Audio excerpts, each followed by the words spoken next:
Hi, in this video I would like to show you how to change and set vertical keystone in the Philips NeoPix pen projector. All you need to do is to open the main menu by clicking home button on the projector's remote.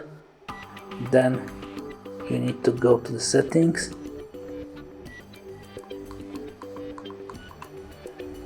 go to the advanced settings, choose V Keystone, and there you can adjust it to your own needs.